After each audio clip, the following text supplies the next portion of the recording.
Sitten pikkuhiljaa nämä ruusun terälehdet alkavat myös avautumaan.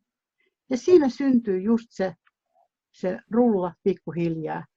Että siellä sisällä on aika tiukka, semmoinen kontrastiset viivat, tummat viivat tulevat siitä, että siellä on varjo, syvä varjo. Ja vaaleat tulevat siitä, että osa kuitenkin niitä terälehdistä vähän niin kuin kääntyy ja sinne pääsee valo. Sitten ne kääntyvät enemmän ja enemmän ja ups, on jo semmoinen. Sitten seuraava avautuu noin ja noin. Sitten seuraava avautuu noin ja noin. Ja siinä on meillä jo ruusu.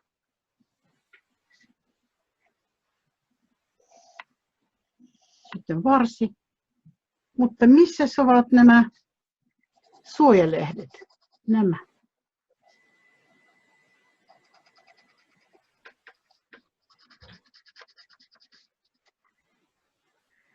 Ne ovat usein tässä. Ne tekevät semmoiset jännät muodot, että olisi helppo muistaa. Minä aina sanon, että jokaisella ruusulla on oma hämähäkki. Se muistuttaa vähän hämähäkkiä. Saattaa olla, että ruusulla on vielä yksi terälehti noin. Ja saattaa olla, että siinä on vielä yksi noin. Ja sitten te saatte semmoisen kunnon ruusun. Otetaan nyt vähän isomman piirustuksen ja katsotaan, mitä tapahtuu siinä ruusussa. Siis rulla taas uudestaan, mutta nyt iso.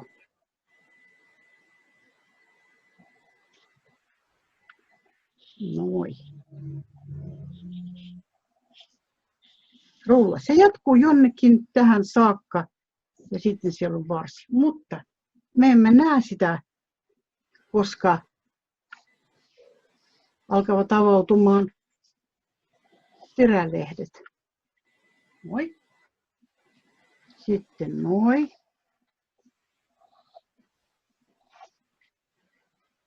Ja tännekin voi avautua. Että tässäkin voi olla terälehti. Noin.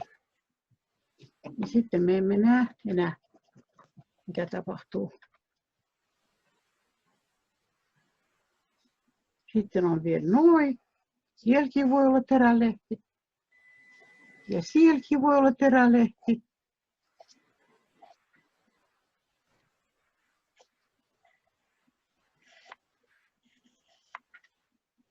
Ja hämähäkki.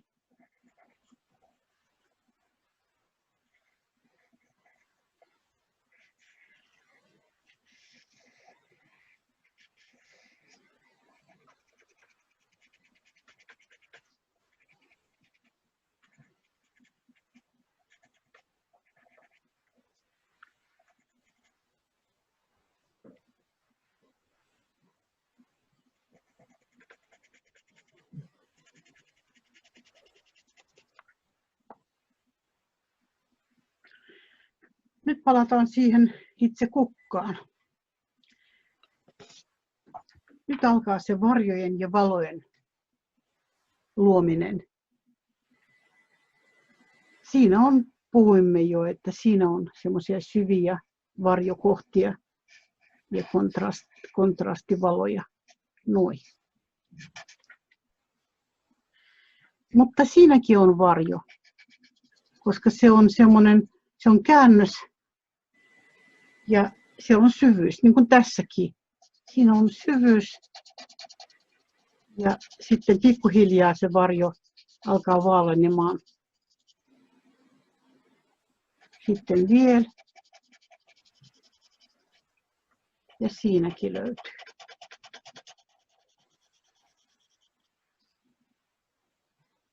tietysti, koska tämä terälehti kääntyy tänne päin, niin siellä alla on myös varjo. Mutta siinä jää refleksi. Missä vielä löytyy varjo? Saattaa olla, että tässä, koska sekin kääntyy pikkusen, niin lisätään tänne pieni varjo. Ja usein tämä ei ole ihan vaalea. Siinä johonkin tänne tulee semmoinen keskiosaan, tulee semmoinen pieni varjo.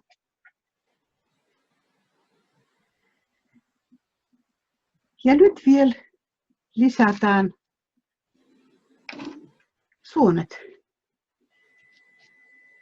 Suonista sen verran, että katsotaan taas kirjaa. Kirjassa on semmoinen valokuva terälehdestä.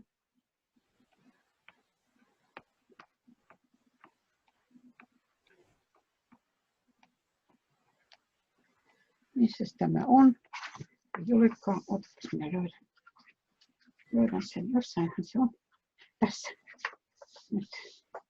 Tässä. No, käännän sen niin. Katsokaa, miten se menee.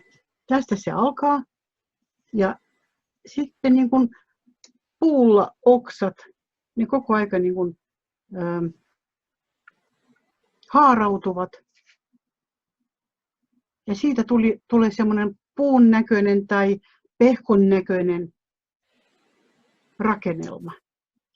Lisäksi me näemme, että siellä missä on valo, ne ovat tummempia. Siellä missä on varjo, ne ovat vaaleampia. Se johtuu siitä, että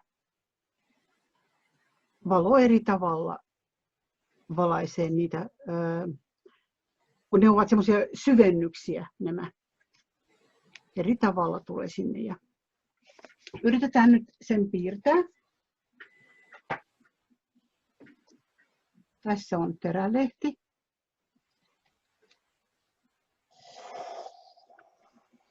Tässä on terälehti. Ja terälehdessä tässä on se missä se kiintyy tähän. Ja laitetaan ensin keskiosaisen viivan. Sitten se alkaa haarautumaan. Noin.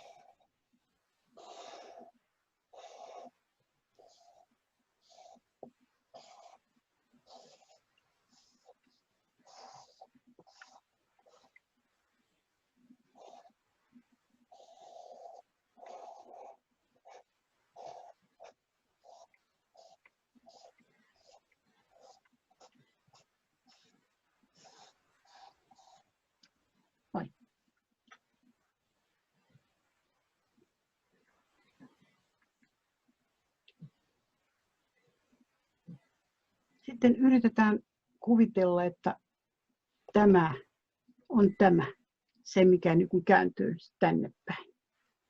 Missäs me löydetään tämä paikka? Se on jossain siinä, joko. Ja nyt seurataan sitä viivaa. Se menee tänne, noin. Sitten se siellä ja sitten se kääntyy ja tulee tänne. Se nyt ei ole tärkeää, tuleeko se tänne vai tänne, mutta se on suurin piirtein tässä. Me saimme ensimmäisen. Ja se jo näyttää, että miten se kääntyy se lehti. Mutta niitä on monta. Niin katsotaan, miten se menee. Tämä menee noin ja sitten se menee vaikka noin. Siellä se menee noin ja noin. Siis kun te opitte niitä löytämään siellä käännetyssä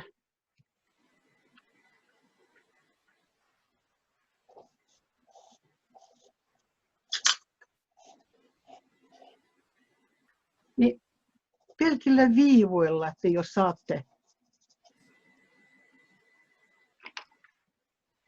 hyvän tuloksen, se jo näyttää, miten se kääntyy. Nyt pitäisi vielä miettiä, miten se valo tulee. Siis valo suoraan iskee siihen. Ja se tarkoittaa, että kaikki nämä ovat vaaleampia, niitä voi vaalentaa. Ja tässä on vähemmän valoa, niin siinä se voi olla tummempi. Siinä on refleksi, jätetään noin, mutta lisäksi vielä se viiva, tämä viiva, koska siellä on käännös, niin senkin hyvä olisi vähän vaalentaa, niin se paremmin näyttää sitä käännös. Mutta jos siinä on valo, niin se tarkoittaa, että varjo, se toinen siellä lehti on varjossa. Se on sellainen sääntö, että valon lähellä on aina varjo. Miten voimakkaampi on valo, niin voimakkaampi on varjo. Noin. Ja nyt mennään etsimään kaikissa samaa. Tässä on semmoinen, se jatkuu jossakin, voi olla se on siellä takana. Määritellään, että tämä paikka on jossain tässä. Noin. Niin sitten menee vaan, koska siellä on syvennys, käännös, niin se vähän niin kuin hyppää jonnekin kuoppaan se. Tässä se saattaa olla vaikka tuossa, tämä tässä. Sitä me emme näe, se on siellä jossain piilotettu. Tämä, noin ja noin ja noin. Et sen kanssa on monilla just niin kuin ongelma, että alkavat vaan piirtämään jotakin semmoista, mikä niin kuin, sitä muotoa ei korosta. Et meillä pitäisi opetella löytämään sen muodon päällä. Noin, noin. Ja jos tässä on valo, ja se on siinä, niin se tarkoittaa, että siinä on varjo. Se auttaa meillä myös rakentamaan sitä ulottuvuutta. Jos tämä osa terälehteä on valossa, niin se tarkoittaa, että ympäri on varjo tai puolivarjo.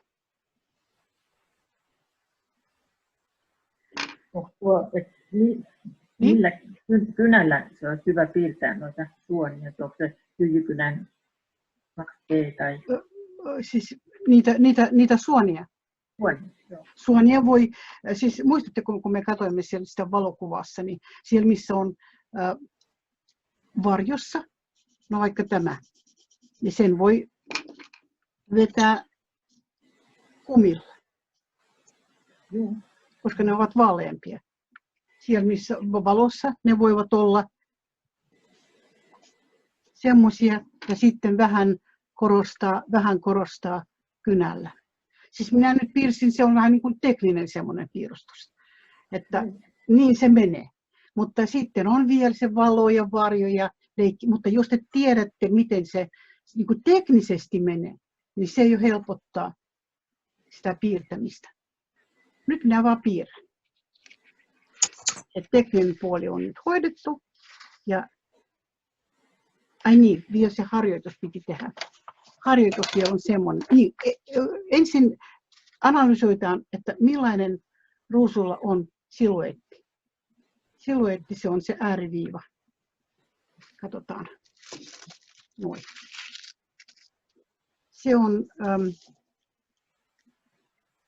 mikä paperi sen? Se ei ole pergamiini. Pergamiinikin käy, mutta pergamiini on pikkusen liian, se työnäytöksessä ei näytä hyvin, mitä tapahtuu siellä läpi. Se ei ole niin läpikuultava kuin tämä.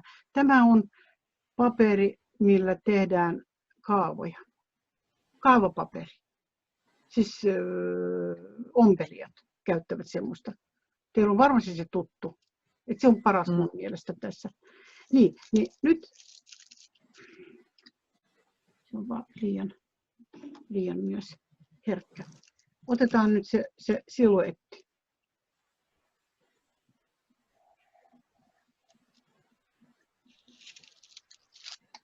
Tässä vielä tämäkin osa on siluetti. No, otetaan tämä pois viivan.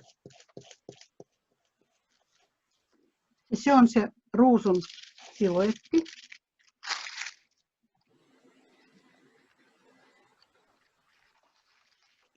teemme semmoista harjoitusta, koska usein minä huomasin, että ne ovat liian säännöllisiä.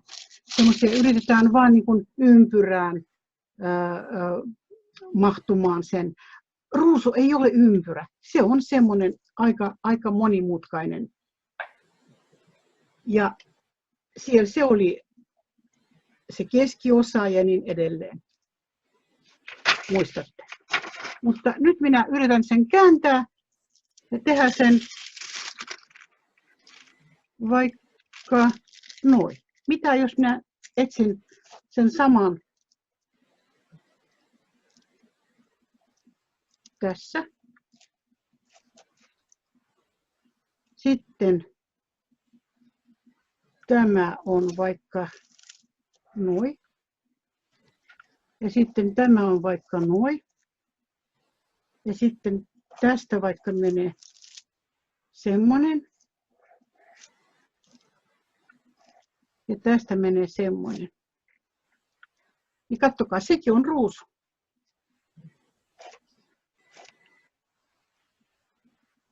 Ja jos me etsitään nyt nämä suonet,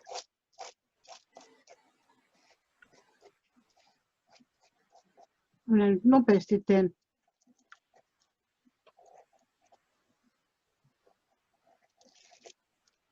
Ja sekin on ruusu.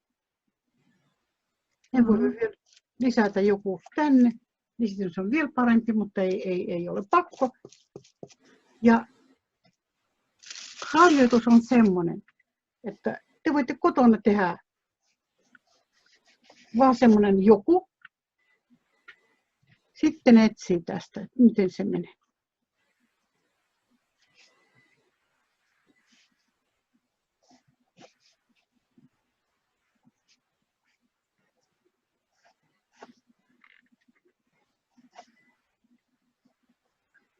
Että se kehittää sitä mielikuvitusta ja helpottaa teidät niin kuin ymmärtämään, että ei tarvitse, että ruusu olisi semmoinen ympyrä. Niin suosittelen tekemään semmoisia harjoituksia. Ja te voitte ottaa ruusun, ihan oikean ruusun, ja pyöritellä sitä. Ottakaa minä tuon oikean ruusun, niin sitten me näemme.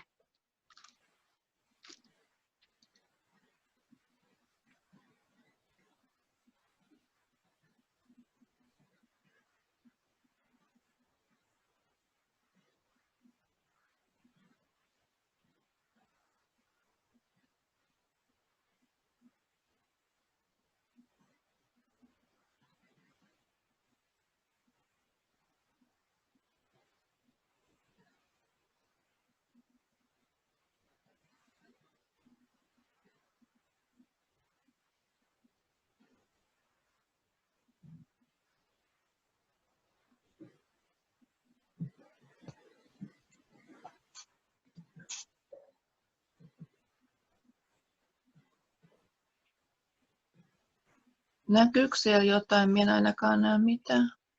Ei näy. Joo, okei. Minä olin pois. Sen takia. Joo, sen takia. No niin, hyvä. Löysin niitä tekoruusuja. Mulla on niitä. Et kattokaa, jos siluetista nyt puhutaan, niin se on, pyöritään sitä, niin se koko ajan muuttaa sen siluetin.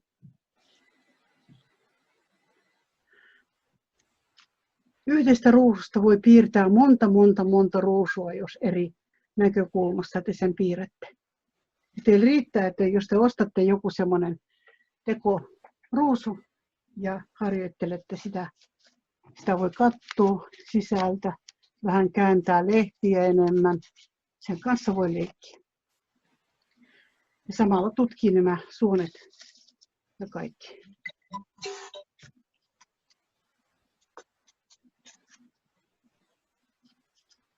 Siluetit ovat aina kummalliset, mutta se aina on ruusu kuitenkin.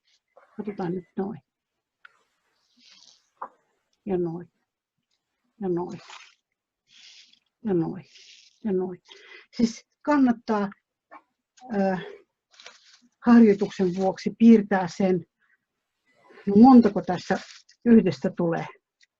1, 2, 3, 4, 5, 6, 7, 8, 9. Siis niitä on loputtomasti. Ainakin 30 te helposti löydätte eri asentoja. Ja jos te piirrätte 30 semmoista ruusua, niin te osaatte jo niitä.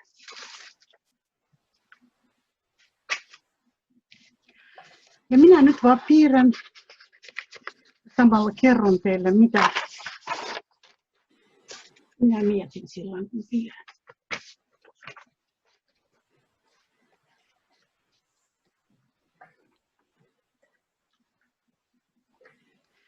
Parempi, jos aloitetaan semmoisella stumpilla.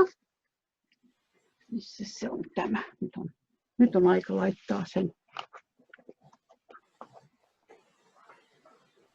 Noin.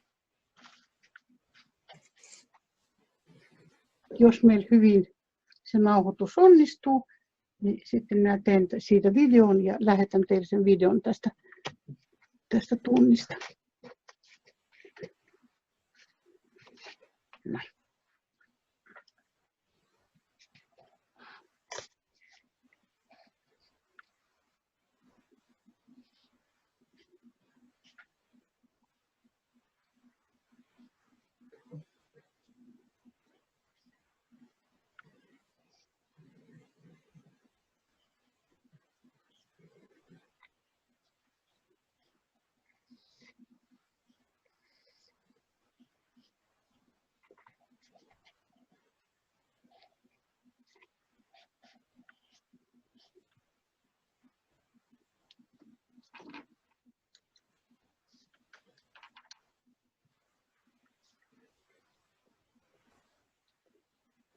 Otin kynän ja oikein varovaisesti lisään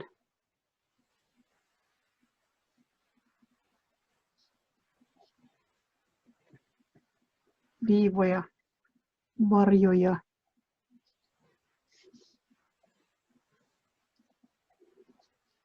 Tulkitsen niitä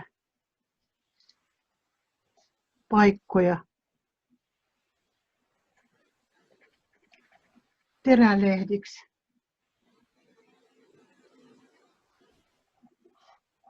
Ja otan huomioon kaikki mahdolliset varjojen ja valojen liikkeet ja mahdollisuudet.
Ja lisään vielä semmoisia avattuja.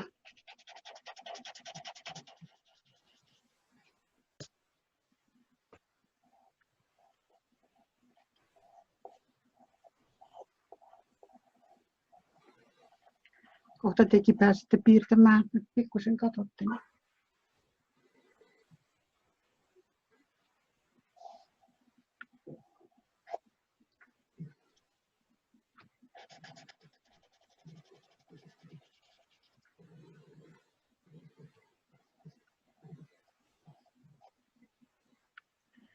pistetään sen melkein kokonaan varjoon tämän lehden, terälehden.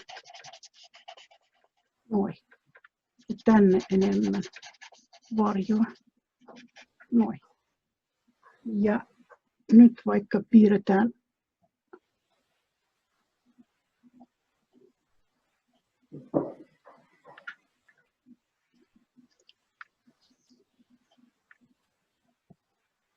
ensin putsaamme sellaiset paikat, mihin iskee suora valo.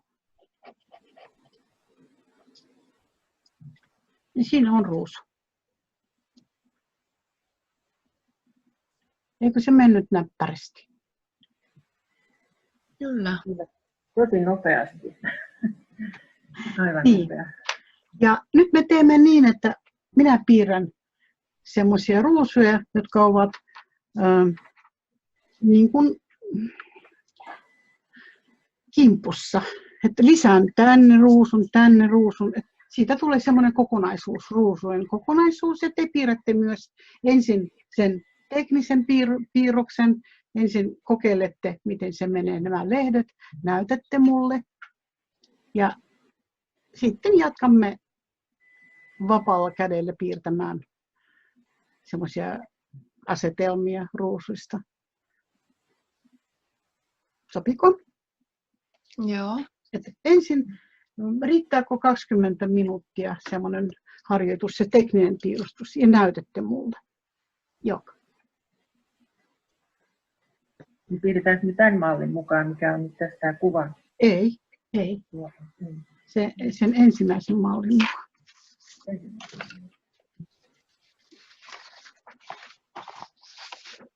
Sen ensimmäisen mallin mukaan, missä oli vaan se kierukka ja sitten ensin sitten vasta etsitte sieltä varjoja ja sitten pikkuhiljaa lisäätte varjoja ja sitten vasta missä se mun viimeinen. Ja sitten vaan sitten se viimeinen. Ensin tämä, sitten tämä ja sitten tämä. Sen kanssa jo voi tehdä sitten vähän semmoista taiteellista työtä enemmän, etsii paikkoja. Jätänkö sen nyt tänne malliksi? Joko? Joo. Hyvä.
mitä kimpussa pitäisi ottaa huomioon.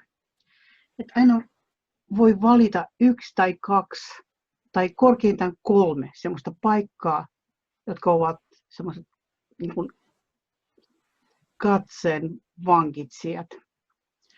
Mulle ne ovat 2 nämä ruusua ja sitten nämä lehdet. Ja se mikä, siis siellä on vielä 2 ruusun nuppua ja tässä on avattu ruusu, mutta jos nämä piirrän ne samalla volyymilla kuin nämäkin, niin sitten se syvyys heti häviää. Sen takia minä teen ne enemmän siluettina ja niitä voi jatkaa vielä ja piirtää vielä tarkemmin. Miten tarkemmin tämä on piirretty, niin sitä voi lisätä sitten tarkkuuttakin tännekin, mutta aika varovaisesti. Tässä mä teen niin, että mulla on lehdet siis tämän ruusun ja tämän ruusun. Ja se mikä on siellä takana, niin nämä lehdet ovat tummempia. Ja nyt mä menen niitä työstämään. Siis seuraava vaihe on semmoinen, että minä työstän ne, katon jos haluan tietenkin. Katon yksityiskohdat, lisään piikkejä sinne ja katon miten varjot menevät. Ja siis teen jo semmoista tarkentavaa työtä. Mutta ensimmäinen vaihe on semmoinen, että minä ensin löydän sen komposition tai sommittelen sitä, sitten päätän mikä on se paikka 3, 1, 2 tai 3 semmoista tärkeää paikkaa ja sitten alan jo työstämään oikein varovaisesti, menen siellä ja täällä lisään ja otan pois. Ja sitten lehtiä. Minä yritin näyttää, jos tässä ne ovat suurin piirtein semmoisia niin kuin kaikki siis frontaalisesti, siis minä näen jokaisen lehden erikseen. Niin tähän minä laitoin semmoisia niin kuin myös siluettia, lehtien siluettia.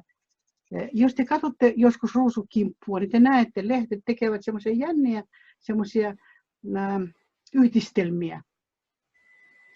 Niin siinä tulee sitten niitä yhdistelmiä. Ja nyt vaan tekemään, että päätän, että tähän tulee se lehti, mikä on siellä takana. Se on tummempi. Sitten siis ihan loogisesti nyt ajattelen. Tämä on tummempi. No, lisään vaikka noi tännekin. Vähän tummuutta. Sitten laitan, sillä lehdellä on siinä varsi. Siinä on varsi ja tässä on myös lehti. Vaikka lisään sen noin. Siis se mikä oli alussa ihan vaan suuren piirtein, nyt alkaa olemaan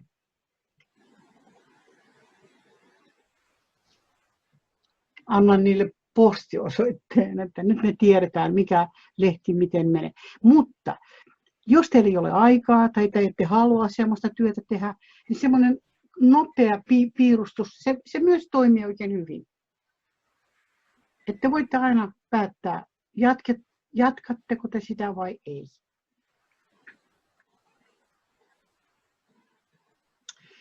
Taustaa en menisi lisäämään tänne, koska jos siinä on jo niin paljon erilaisia harmaita ja tummia, että jos minä pikkusenkin laitan sinne taustaa, niin sitten se menee semmoiseksi harmaaksi semmoiseksi alueeksi. Jos mulla olisi isompi se, vaikka paperin näytän, jos se olisi semmoinen tarkoitus jättää sen ison paperin semmoiseksi, niin sitten ehkä minä voisin vähän tähän reunat vähän koskettaa, mutta ei paljon. Koska jos on liian paljon valkoista, niin se tavallaan niin kuin syö sen piirustuksen. Se valkoinen on niin aktiivinen aina, kirkas aktiivinen, että sitä voisi pikkusen sumuttaa reunat, mutta ei sen enempää. Tänne ei tarvitse mitään lisätä. Päinvastoin minä vielä käyn läpi nämä paikat jossakin vaiheessa ja putsaan ne ihan valkoiseksi. Noin. Et se alkaa toimimaan just niin kuin siluettina. Et teen tässä siitä teen semmoisen oman sommitelman, mikä on mun silmälle hyvä, että minä tykkään siitä. Lisään vielä yksityiskohtia, piikkejä jonnekin. Ja siis tänne voi vielä uppoa noin pari tuntia työtä. Et minä tein sen varmaan 20 minuutissa se ensimmäinen vaihe, mutta sitten voi sitä vielä jatkaa. Nyt te teette ja minä olen myös tässä. Lisään vähän siihen tai jätän lisäämättä. Katon, koska se vaatii joskus ihan semmoista, että katsotaan ensin ja pidetään pausseja.